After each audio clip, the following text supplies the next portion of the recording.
Hi there, this is Yolanda. I'm a professional coach. Is there something you really indicate your interest, but because you are scared or for whatever reason, you just couldn't bring yourself to do it? Today, I want to talk about changing your self-narrative so that you can get started. I'll share with you how I changed my narrative. I know I should be more active on social media because building a professional brand and network, they are so beneficial. I can see, these benefits for my career, and sometimes it's for their business to generate leads and to get seen by people. After that, there will be a long story of but. They will say, I'm a very private person. I don't like to be saying I'm not an expert. Who am I to talk about all these things? It's so boastful to be promoting myself all day, kind of, I'm not enough, I'm not enough, I'm not enough, I'm not enough. Then I got myself coached on this topic. And my biggest learning from my coaching session was this. In my self-narrative, I had some benefits linked to the outcome, but it's so vague because I couldn't say for sure what exactly the benefits are with regards to my career or my business. And I also don't really feel that connected to it because it's very abstract. But at the same time, I had so many, loads and loads of negative things linked to the act of doing something on social media. So I absolutely felt it. It's painful to think I'll become a boastful person I don't like. And it's so real that I feel I'm not enough to take on the challenge. So now you can see how it would be a destiny for me to never do anything on social media unless I could change this self-narrative. So in my coaching session, we worked on, first of all, the meaning and why exactly did I want to do something on social media? Was it really just for the outcome?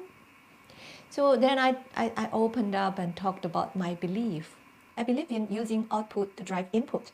So if I commit to a content production on social media platform, then it would, in a reverse way, determine the kind of books I read and force me to think about what I learned and sort of solidify those learnings. And social media would be a wonderful channel for me to really structure my thoughts. And what else? So I said, even if I have a very small learning and maybe a very small number of people would benefit from that learning, I would still find this act valuable because it's speeding growth for myself at the same time sharing value for others. With this inquiry, we bring the intrinsic motivation into the picture. And I really became clear about, why exactly I wanted to do it. And I became very convinced that I indeed wanted to do it, not only I needed to do it. But remember, I still had concerns. So we look at the resistance now, the concerns. We went on to define what is being boastful and what is being just communicating a personal brand. And basically, if the person is qualified, then she has the right. It's going to be a normal promotion or normal communication of her personal brand, and that's fine. We need to get known by people, right? People should see what we do. When I say the person is boastful, she's not qualified to talk about what she's talking about, and she doesn't really know the stuff. As I examine these two definitions, we realize that it's really about me not having enough confidence about what I'm talking about. Putting that together with my belief in providing values to others, no matter how small they are, I realized that as long as I know I'm giving some value in what I want to say, I would be qualified to talk about it. Yeah, I'll always be qualified to talk about my learnings, my thoughts. And along with that, how others perceive me is actually not important because it's something I can't control, I can't measure, and it's irrelevant to what I wanted to achieve. Communicate values and sharpen my thinking. As I allowed myself to be led by the intrinsic motivation, I also started to think about which platform and what form I want to use.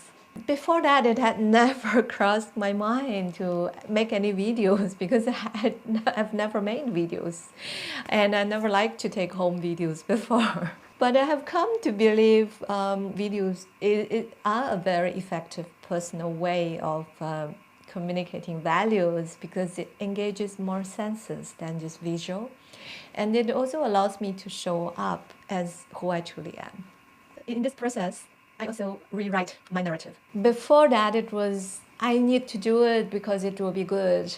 But I have a concern, right? I have a lot of concern. And now it is I want to do it because I see value in doing it and I'm not scared.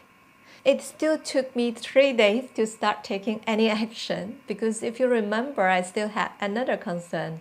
I didn't know anything about video production. I had no video camera. I didn't even have a selfie stick, and how, right? So then I saw a friend who recently started her YouTube channel, so I immediately asked her out for a chat. As I started telling my story, my narrative, which was already an upgraded version, right? I started from the moment that I have decided to start a YouTube channel, but I feel I'm not ready because, and she replied, just publish your first video by tomorrow. This is a challenge to you. So I took up the challenge and the rest is history. Do you also have something that you believe is great, but you haven't been able to start? Happy to work with you to change your self-narrative.